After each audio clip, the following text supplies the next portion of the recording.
अब सबसे बड़ी बात यह है कि अब आपको एक इनसाइड स्टोरी बताते हैं कि आखिर ये ज्योति मल्होत्रा हो, प्रियंका हो या फिर कोई और हो, एक ब्लॉगर आखिर कैसे जो है का मुखबिर बन सकता है।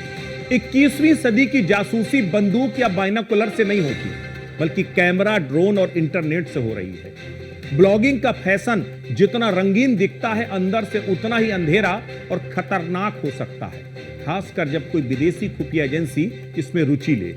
ज्योति मल्होत्रा डिजिटल मुखबिरी का एक ऐसा ही अस्त्र बन गई, कुछ चंद पैसों और अपनी आशिकी के लिए। जो लोग सवाल कर रहे हैं कि ज्योति मल्होत्रा जैसी एक साधारण सी ब्लॉगर आखिर कैसे खुफिया जानकारी बेच सकती है, कैसे जासूसी कर सकती है, तो आपको हमारा यह विश्लेषण जरूर देखना चाहिए। यह आपके सारे सवालों का जवाब देगा और आपको हिला भी देगा। हरियाणा की रहने वाली ज्योति मल्होत्रा एक ट्रैवल यूट्यूबर थी, ट्रैवल ब्लॉगर थी। उस पर आरोप है कि उसने कश्मीर, पंजाब और राजस्थान की सीमाओं पर ऐसे वीडियो बनाए। इतना ही नहीं, उसने पाकिस्तान की 2 बार, चीन की 1 बार और कश्मीर की कई बार यात्रा की, जिसमें उसने पहलगाम के हमले से कुछ दिनों पहले ही पहलगाम की भी यात्रा की थी। ये वो तमाम चीजें बताती हैं कि कम से कम सब कुछ तो ठीक नहीं था। ज्योति मल्होत्रा एक ट्रैवल ब्लॉगर थी या मुखबिर थी, ये सवाल उठ रहा है, क्योंकि ज्योति मल्होत्रा ने अपनी यात्राओं के दौरान उसने अपनी ब्लॉग में बीएसएफ की चौकियां, सीमा की बाड़बंदी जो फेंसिंग होती है, रूटीन पेट्रोलिंग के फुटेज और यहां तक कि सैनिकों के मूवमेंट तक को रिकॉर्ड किया। अब इसके पीछे मकसद क्या था? अब सवाल उठता है कि ज्योति मल्होत्रा ने अगर वाकई में गद्दारी की है तो वो कैसे कर सकती है? ज्योति मल्होत्रा ने अगर ऐसा पब्लिक प्लेटफॉर्म पर अपलोड किया, अगर वो वीडियो अपलोड किए, तो भला दुश्मन देशों की एजेंसियों ने उसका हिंदुस्तान के खिलाफ प्रयोग कैसे किया? ये सबसे बड़ा सवाल है। एक आम नागरिक देश की जानकारी लीक कैसे कर सकता है? क्या कर सकता है या नहीं कर सकता? तो जवाब है हां, कर सकता है, वो भी बहुत आसानी के साथ। वो कैसे, जरा इसको समझिए। यही देश को समझना होगा कि कैसे एक आम इंसान भी दुश्मन के लिए एक अस्त्र बन सकता है। वो कैसे होता, जरा आपको बताता हूं। लोकेशन डेटा, जब आप कोई वीडियो शेयर करते हैं, वीडियो में जीपीएस टैगिंग होती है। एक वीडियो में कौन सी सैन्य चौकी किस रूट पर है, इसका अंदाजा लगाया जा सकता है। ड्रोन या हाई क्वालिटी कैमरों का इस्तेमाल किया जाता है। दूर से ली गई तस्वीरें फौजी कैंपस या रडार लोकेशन को उजागर कर सकती हैं। लाइव स्ट्रीम या पोस्टिंग पैटर्न, सुरक्षा बलों की गतिविधि कब और कहां हो रही है, इसका अंदाजा लगाने के लिए वीडियो अपलोडिंग के समय का विश्लेषण काफी होता है। अब टेरर गाइड के तौर पर कैसे आप काम कर सकते हैं? अगर कोई व्यक्ति पाकिस्तानी उच्चायोग या आईएसआई के संपर्क में आ जाए, तो वो उसे कंटेंट बनाने के नाम पर स्पेसिफिक लोकेशन भेज सकता है और वहां से रिकॉर्डिंग मंगा सकता है। अब आप कहेंगे ये कैसे होता है, तो आपको ये भी सिलसिलेवार तरीके से बताता हूं कि कैसे एक ब्लॉगिंग की आड़ में देश के साथ गद्दारी होती है, कैसे डिजिटल मुखबिरी और धोखाधड़ी होती है, ये भी आपको बताता हूं। अब आपको जरा समझाते हैं कि इन जानकारियों का आईएसआई जैसी खुफिया एजेंसियां किस तरह इस्तेमाल करती हैं। जानकारी आईएसआई के लिए कितनी उपयोगी है, वो कैसे? आप देखिए, आपने एक वीडियो दिखाया, बॉर्डर की फेंसिंग के गैप दिखाए, मतलब एक आप दिखा रहे हैं कि कहां कहां पर सिक्योरिटी है, कैसे मूवमेंट होता है। तो वो जो बॉर्डर की सिक्योरिटी का गैप है, वो घुसपैठ के रास्ते खोजने के लिए बेहद अहम हो सकते हैं। इसके साथ मिलिट्री मूवमेंट, हमले की योजना या सैनिकों की तैनाती जानने के लिए उस वीडियो का इस्तेमाल किया जा सकता है। कश्मीर की ट्रैवल फुटेज उग्रवादियों को गाइडलाइन देने के लिए कि आप कहां पर सेना है, कहां पर ज्यादा सुरक्षा है, कहां पर कम सुरक्षा है, उसकी जानकारी मिल जाती है। इतना ही नहीं, स्थानीय प्रक्रिया, अगर किसी क्षेत्र में भारत सरकार के खिलाफ भावनाओं को भांपने के लिए बॉर्डर पर आप जाते हो, आप पूछते हो आप पाकिस्तान के साथ हो या हिंदुस्तान के साथ हो, अगर वहां की आवाम कहती है कि मैं पाकिस्तान के साथ हूं, उसके जरिए से इसका मतलब अगर वो पाकिस्तान के साथ है तो वो इन जो टेररिस्ट है उनको आप शेल्टर कर देगा आसानी से। तो इस तरह से उनको एक ठिकाना सुरक्षित मिल जाता है। ये वो तमाम चीजें जिससे दुश्मन देश आपकी उस ब्लॉगिंग का इस्तेमाल कर सकता है। अब आपको बताता हूं टेक्नोलॉजी के बारे में। आज दुश्मन देशों के लिए सोशल मीडिया एक नया वॉरफेयर बन चुका है, युद्ध क्षेत्र बन चुका है। आज जासूसी के लिए बंदूक उठाना जरूरी नहीं है, कैमरा और ब्लॉग स्क्रिप्ट ही काफी है। ज्योति मल्होत्रा ने पाकिस्तान में कराची और लाहौर की यात्रा की, रावलपिंडी की यात्रा की, मुरी की यात्रा की, कई जगह की यात्रा की। जांच एजेंसियों को शक है कि उसने वहां फिजिकल या डिजिटल रूप से जो डेटा हैंडओवर किया होगा। पाक उच्चायोग के अधिकारियों से वीजा पाना और बार बार सीमावर्ती राज्यों में घूमना यह अपने आप में शक पैदा करता है, यह नॉर्मल नहीं था। ज्योति मल्होत्रा का केस सिर्फ एक व्यक्ति की गिरफ्तारी नहीं है, बल्कि एक अल्टीमेटम है, एक चेतावनी है कि डिजिटल स्पेस में असावधानी, थोड़ा सा लापरवाही कैसे राष्ट्र विरोधी गतिविधि बन सकती है। अब आपको डिजिटल जासूसी से जुड़े कुछ दिलचस्प आंकड़े दिखाता हूं ताकि आपको यह समझ में आए ये हम क्यों कर रहे हैं। ये हम इसलिए कर रहे हैं ताकि आप ये समझ सको कि आप अगर बॉर्डर में जाकर के किसी सेंसिटिव जगह पर जाकर एक नॉर्मल सा वीडियो क्रिएट करते हो, वो वीडियो आप अपने सोशल मीडिया साइट पर अपलोड करते हो, तो वो कैसे देश के विरोध के लिए एक अस्त्र के तौर पर इस्तेमाल हो सकता है। विदेशी एजेंसियां कैसे उसका इस्तेमाल कर सकती हैं, इसको आपको समझाने की कोशिश करते हैं। डिजिटल जासूसी से जुड़े बड़े चौंकाने वाले आंकड़े हैं। भारत में सोशल मीडिया से लीक होने वाली सुरक्षा संबंधित जानकारियों की अगर बात करें 2020 से 2023 यानी 4 सालों के बीच में भारत में 52 केस दर्ज हुए। आपको छोटा लग रहा होगा केवल 52 केस, लेकिन दरअसल बहुत बड़ी बात है। जिनमें सोशल मीडिया के जरिए संवेदनशील जानकारी लीक हुई थी। इनमें से 17 मामलों में पाया गया कि संबंधित व्यक्ति ने जानबूझकर राष्ट्रीय सुरक्षा से जुड़ी हुई जानकारियों को सोशल मीडिया में लीक किया था। भारत में 2023 तक 1200 से ज्यादा ट्रैवल यूट्यूबर चैनल सक्रिय थे जो सीमावर्ती और संवेदनशील क्षेत्रों में घूमते हैं। इनमें से कई चैनल ऐसे हैं जिनको खुफिया निगरानी में रखा गया था क्योंकि उन्होंने बॉर्डर एरिया, आर्मी मूवमेंट और बीओपी यानी बॉर्डर आउटपोस्ट की जानकारी दिखाई थी। अब आपको दरअसल एक टेक्नोलॉजी बताते हैं कि कैसे आपके वीडियो को दुश्मन देश उसको आसानी से ट्रैक कर लेता है। एक रिपोर्ट के अनुसार 60% वीडियो जो सोशल मीडिया पर डाले जाते हैं उनमें जीपीएस मेटा डाटा होता है जिसे हैकर्स या खुफिया एजेंसियां डिकोड कर सकती हैं। ये जीपीएस मेटा डाटा क्या होता है ये अभी आगे आपको बताऊंगा। इससे यह पता लगाया जा सकता है कि सैन्य चौकी, बैरक या निगरानी टावर कहां कहां पर स्थित है।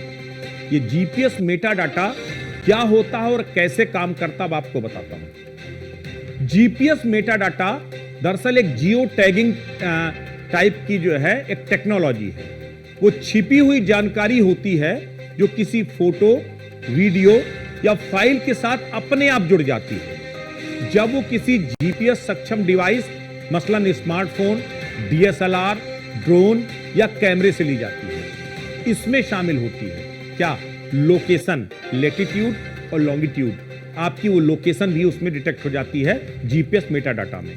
इसके साथ समय और तारीख, डिवाइस की जानकारी, उसकी दिशा, किस डायमेंशन पे शूट किया गया है, कितनी हाइट पर, कितनी एल्टीट्यूड पर जो है इसको शूट किया गया है, यहां तक कि कैमरे का ओरिएंटेशन क्या है यह भी पता लगाया जा सकता है। यानी कि आपका एक छोटा सा वीडियो दुश्मन देश किस तरह से उसका इस्तेमाल कर सकता है, वो जीपीएस मेटा डाटा होता है जिसको ट्रैक करते हैं, जिसको उसके बाद क्रैक किया जाता है।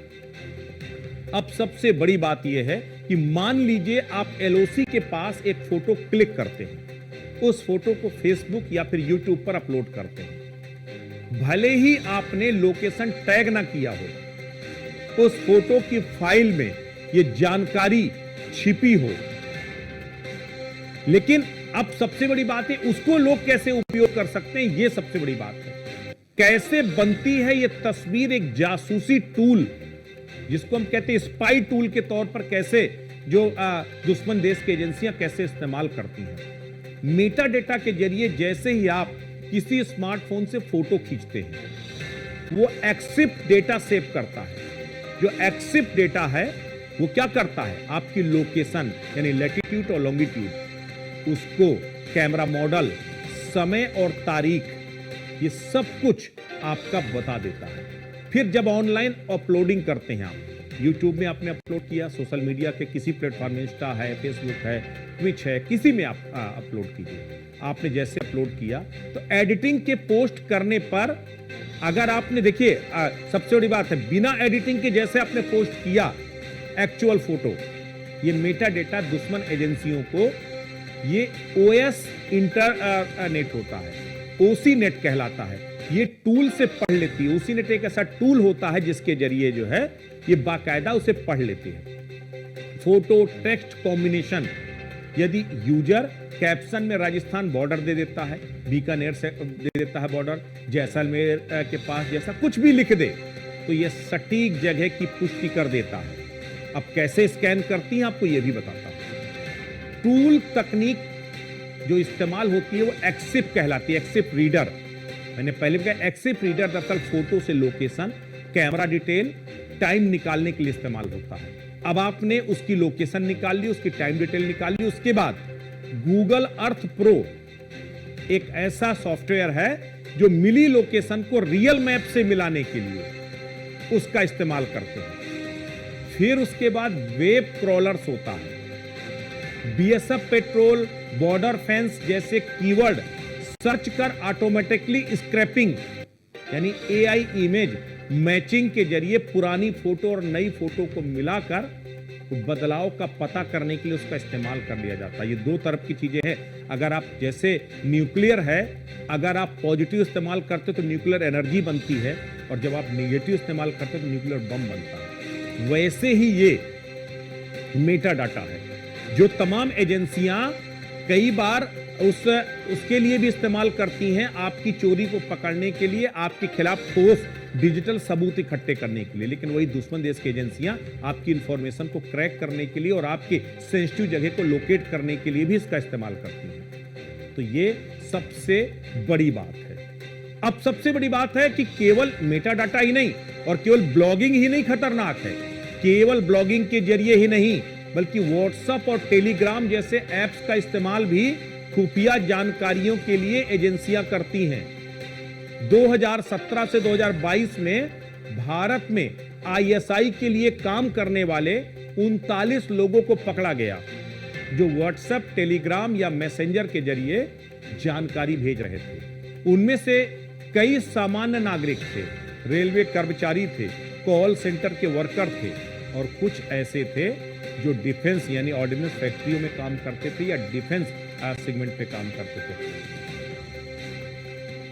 तो ये सबसे बड़ी बात है कि इस तरीके से चाहे व्हाट्सएप हो, चाहे आपका फेसबुक हो, चाहे आपका जो है अलग अलग सोशल मीडिया के कोई भी माध्यम हो, वहां पर आपकी पोस्ट की गई एक तस्वीर किस तरीके से विध्वंसक हो सकती है, आपको ये बताने के लिए पूरी रिपोर्ट है। वैश्विक स्तर पर सोशल मीडिया आधारित जासूसी, अमेरिका की एक रिपोर्ट आई थी, वो रिपोर्ट बेहद चौंकाने वाली थी। CSIS 2023 की रिपोर्ट के अनुसार 30% साइबर स्पाई ऑपरेशंस में social media profiles, fake influencers और ट्रैवल ब्लॉग्स का इस्तेमाल किया गया है। चीन और रूस जैसे देश सोशल मीडिया के जरिए ओपन सोर्स इंटेलिजेंस, जिसे OS इंटेलिजेंस कहते हैं, उसको इकट्ठा करते हैं, जिसमें ट्रैवल वीडियो, इंस्टाग्राम पोस्ट और लाइव लोकेशन शामिल होती है। उसके बाद इनका इस्तेमाल मुखबिरी के लिए करते हैं। तो जो डिजिटल मुखबिरी है वो अपने आप में बेहद खतरनाक है, और इसी तरह की टेक्नोलॉजी का इस्तेमाल करके ज्योति मल्होत्रा और उसके सहयोगियों ने हिंदुस्तान के साथ गद्दारी की, कैसे एक नॉर्मल एक ट्रैवल ब्लॉगर बनकर के ज्योति मल्होत्रा उन तमाम सेंसिटिव इलाकों में जाती थी, वहां जाकर के ट्रैवल ब्लॉग्स बनाती थी। मसलन बॉर्डर पर खड़े होकर के कहती थी कि देखिए इस वक्त मैं मौजूद हूं बॉर्डर पर और ये भारत और पाकिस्तान का बॉर्डर है, और ये जो आप फेंसिंग देख रही हैं इसी फेंसिंग से भारत और पाकिस्तान की बॉर्डर की सीमा निर्धारित होती है। और अगर आप देखेंगे यहां पर सुरक्षा, कितनी दूरी पर ये सुरक्षा है, इतनी दूरी पर सुरक्षा, इन तमाम, आपको तो लगता है कि एक नॉर्मल ब्लॉग बना रही है ब्लॉगर जो हमारी सिक्योरिटी के बारे में जानकारी दे रही है, लेकिन दरअसल वो ब्लॉग नहीं बना रही थी। वो दरअसल अपनी ब्लॉग के जरिए वो तमाम जानकारियां और ये मेटा डाटा का ये पूरा किस तरह से डाटा को ट्रांसक्रिप्ट किया जाता है, किस तरीके से उसकी लोकेशन को ट्रैक किया जाता है, ये वो तमाम जानकारियां किस तरीके से दुश्मन देश के काम आती हैं, हमने आपको अपनी इस रिपोर्ट में ये बताने की कोशिश की। लेकिन ये तो थी खतरे की बात। अब सबसे बड़ी बात ये है कि इसका मतलब क्या है कि आप कितने भी देशभक्त हों, लेकिन आपका एक मोबाइल फोन, आपकी एक छोटी सी गलती आपको देशद्रोही बना सकती है। ये ज्योति मल्होत्रा के केस में नहीं है, क्योंकि ज्योति मल्होत्रा के खिलाफ तो एक नहीं सैकड़ों तमाम, हमने शुरुआत भी तस्वीरों के साथ किया था, तमाम ऐसे सामने आए जिसमें उसके पाकिस्तान के साथ कनेक्शन, आईएसआई के साथ कनेक्शन क्लोज है। लेकिन कैसे एक आम आदमी की एक तस्वीर का इस्तेमाल भी विरोधी एजेंसियां किस तरीके से अपने फायदे के लिए कर सकती हैं, ये बताने के लिए था। अब आपको बताते हैं कि अगर आप वाकई में